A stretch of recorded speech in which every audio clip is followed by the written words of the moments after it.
welcome back to my channel. So today we're going to make a block that is called Patience Corner. And full disclosure, I already did some of this because I thought I was filming, but turns out I wasn't. I may have been away too long, you guys. So I started out with a 6x6 block, that's this one. And then I had a strip and it was already this length. I didn't bother cutting it. If I was going to, it would be 3x6. But I just cut it down to 3 inches and I left it that length, and I sewed it. I'm just going to cut it now that I'm done. It's totally up to you. However you want to do it. It does need to be 3 inches by 6 inches. That'll have threads in it there, but that's no big deal. I can pick those out or I can use it just how it is. Then we'll iron that open.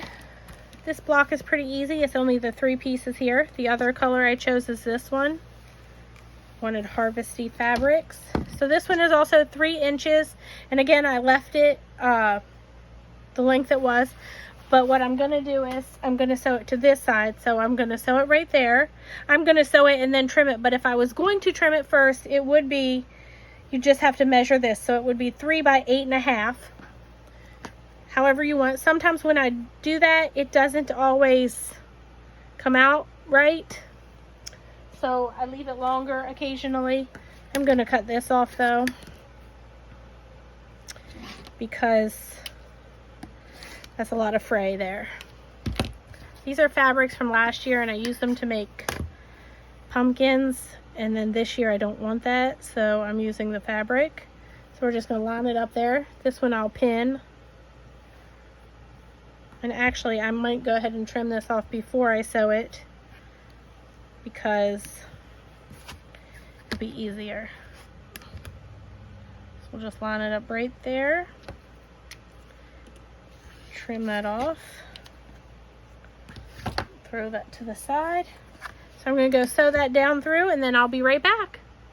Sew it down. And there you have it. Pretty simple.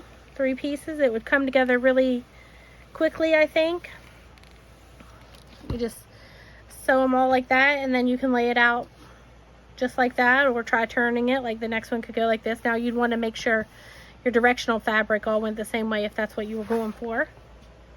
But otherwise, just if it was solid or the pattern wasn't directional, you could just sew them all up real quick and then get it put together.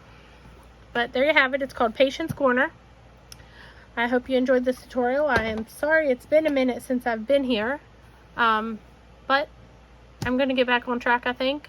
Everything I had going on is caught up. So I'll see you in the next video. Have a great day.